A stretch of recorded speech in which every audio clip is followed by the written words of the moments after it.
If you want to see me swatch the Divine Rose 2 by Pat McGrath, then stick around.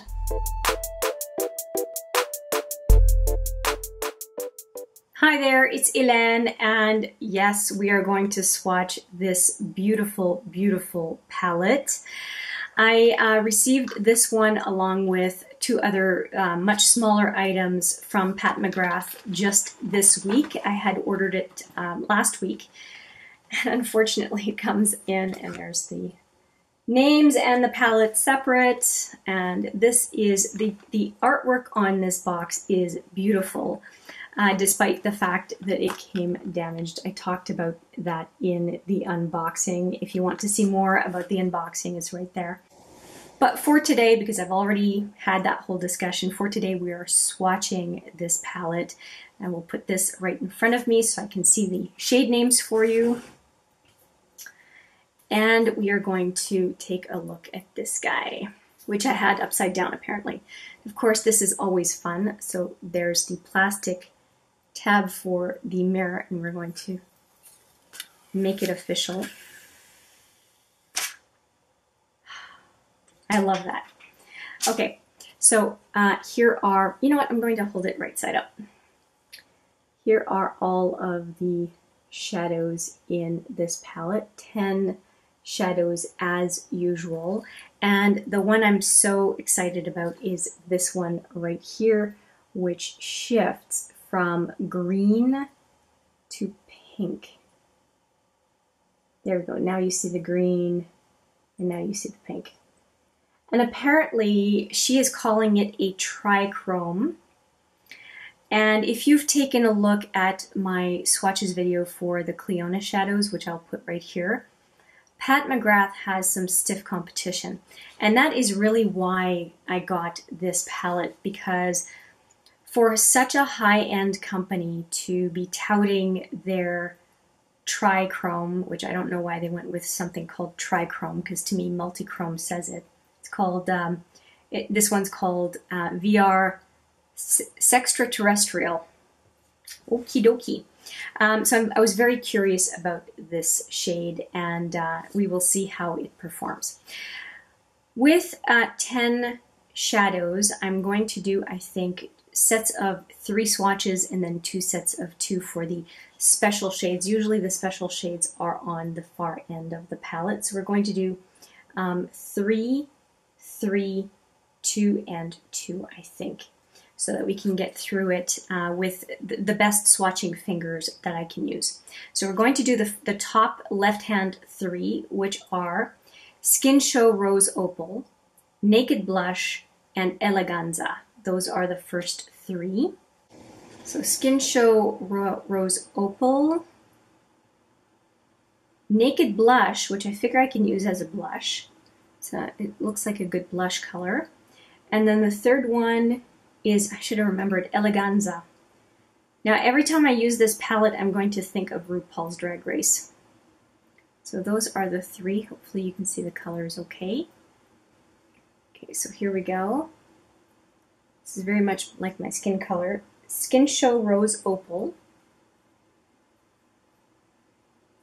Naked Blush, definitely can be a blush color, and Eleganza. Why did I have to look that one up again? Okay, that's a very nice color. Makes me think of the rose gold that I swatched not long ago. That was a flaky rose gold in, what palette was that from? Anastasia.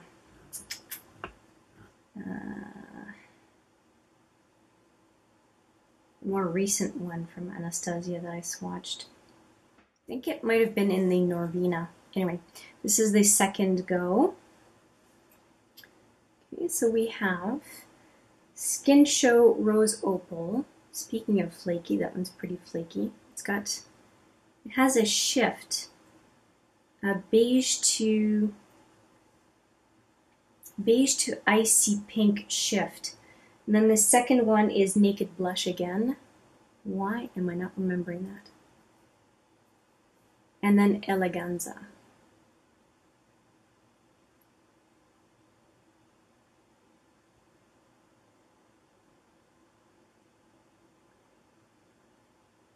No, that rose gold is from the Soft Glam. That's what I'm thinking of. It's a rose gold from the Soft Glam, and they behave very much the same way. They're very flaky on application, but they look beautiful.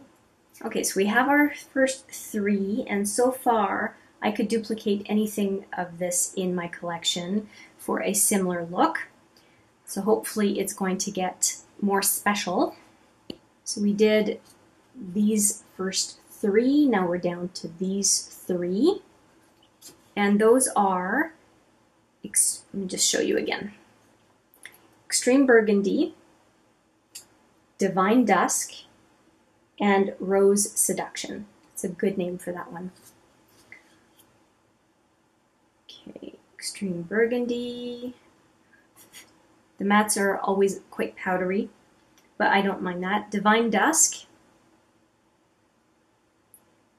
and Rose Seduction. Oh, Rose Seduction has an interesting look. Okay. Extreme Burgundy. That looks like a matte that would do some nice work on the eye.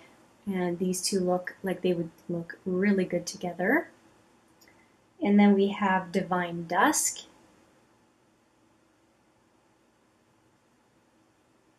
That's pretty as well, but nothing revolutionary. And then Rose Seduction? Yeah, Rose Seduction. Okay, that's the first punch of color. Real color. Okay. Nice. And here are the fingers. You can see the matte's going to do well. It's just not showing up on my skin all that much yet. So let's go back into those three.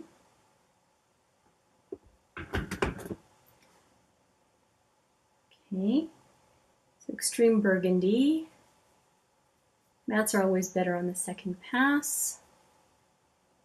And Divine Dusk.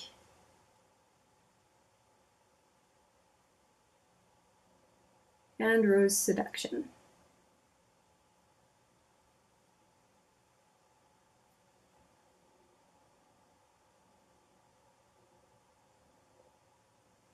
Okay. I can see why people would be attracted to this color story, especially if you like neutrals but you want to have something a little bit outside of your comfort zone. I get it.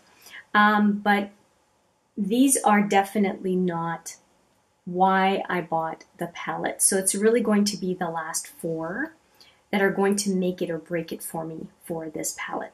And just a note, I'm very happy I did not wear white pants or even blue jeans for these swatches. I'm wearing black pants and it's good because there's shadow all over.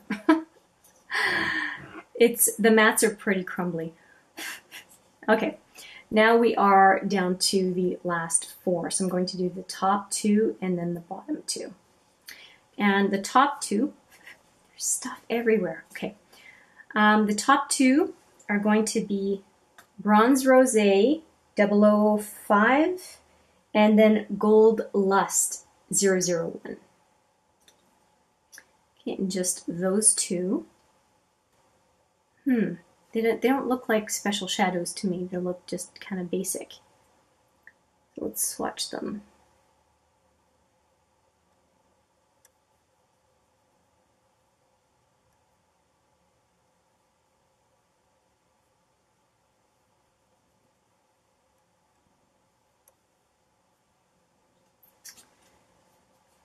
Bronze Rose 005 and Gold Lust 001. I don't know, guys. Not feeling so special. I don't know.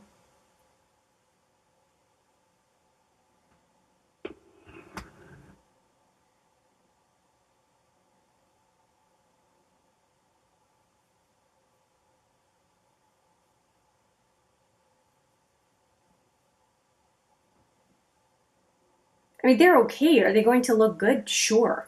I guess I was expecting more. Like right now in the palette, what do I like? I think this is going to be a nice brow bone because it's got a shift and it's light enough. This one I feel I already have in my collection, so do I have this. This one is interesting, but I think it's just because it's a punch of color. Pop of color, punch of color, what do you want to call it? Whatever you want to call it. The fingers look really nice. I mean, this is going to look really nice on the eye. I can see it paired with the pink and the burgundy. But yeah, right now I wouldn't say to somebody unless they really like neutrals, oh yeah, Divine Rose 2, you have to have it. And to me, I was so excited because it was so much more colorful than the Divine Rose 1, which to me was a snooze fest. And if it's your jam and you love it, I'm happy. I just like more color, as you can tell. By the way, that's the, if I haven't mentioned it yet, this is the Mothership VIII, and if you want to see this look, I'll have it right there for you. Right now for the last two. This might be the saving grace. I've got the VR Extraterrestrial, and then this one, which is the Astral Pink Moon. So let's hope that these pack quite a punch. Okay, so the VR Extraterrestrial is quite flaky, but I'm seeing the shift, so that's promising. Seeing the shift right on my finger.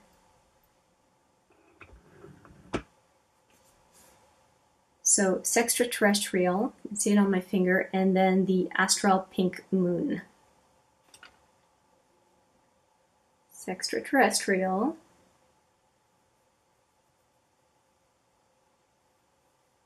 And Astral Pink Moon.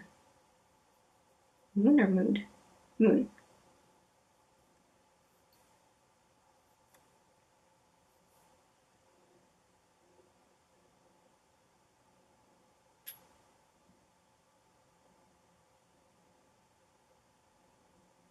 Not seeing much of a shift. I'm trying to get the shift in this one. I'm not really seeing it, but I see it on my finger. Do you see that? So let's just do a second swatch. So on my finger, I'm seeing bronze, pink, and green. Bronze, pink, gold, and green. I'm definitely seeing at least 3 colors. So okay, she says trichrome. Okay, I'll give you that much. But I tell you, this has nothing on Oculus that I just got from Clionadh. Okay, so here we go.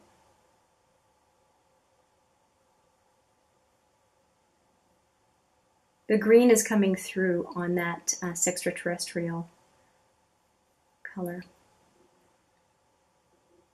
It's coming through, at least in real life here. I'm really seeing it turn to green on both ends, and definitely on the finger. It's really starting to show quite a bit. I think you can see the green when my finger's like that, right? So, what do I think? Okay, so it is more colorful than the Divine Rose original. Yes.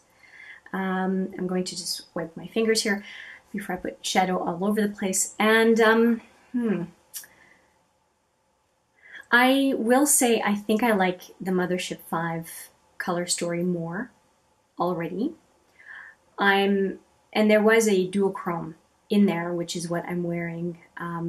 Actually, it's kind of, also just say the duochrome, the green flashes to kind of a pink.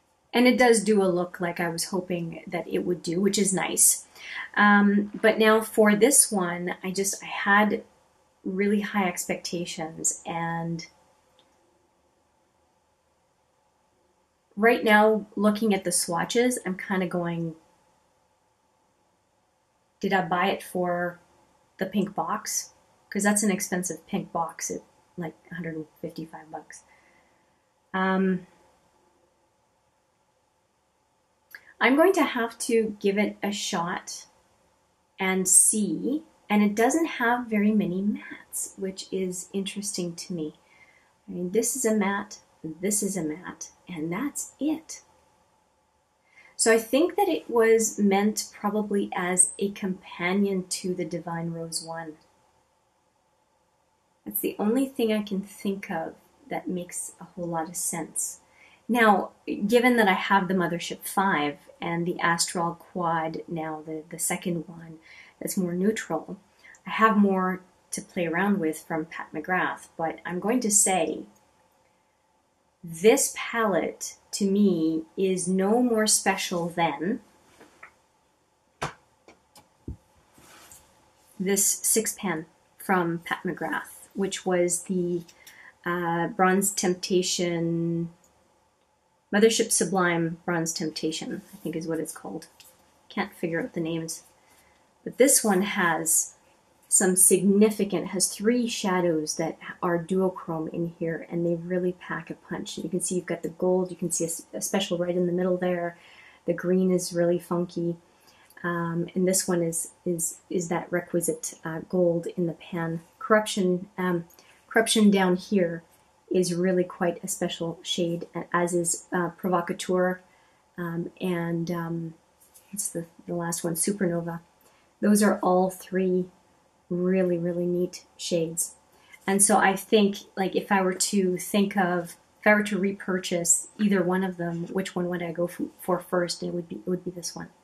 So just to give you a sense of what my first impressions are. And so I don't want to burst anyone's bubble. I'm just saying that if these colors are all speaking to you and you're just salivating at the idea of owning those 12 shadows, or 10 shadows, pardon me, no problem. I am just letting you know what I'm thinking of this palette, seeing it and swatching it firsthand. And I'm surprised, and I think it just confirms for me that I'm kind of done with Pat McGrath for a while. I think that I have in my collection the palettes that I'm really excited about from her, and that I'm going to chill for a good while and sit and just watch what it is that she comes out with, and we'll go from there. With that conclusion, I'm still going to say I'm going to keep this palette. There's no question, I will. So if you are curious about any of the shadows and you would like to see a look with these sooner than later, please let me know which ones are of interest to you, because of course, swatches and looking at a palette is only one thing. There's a reason it's called first impressions when you do a look, because it's not possible to get an impression until you try the palette on your eyes. So let me know if there's anything that is of particular interest to you, and I will try to do a video sooner than later. And with that, I'll say thanks for watching, and I look forward to seeing you in the next video. But for now, take care.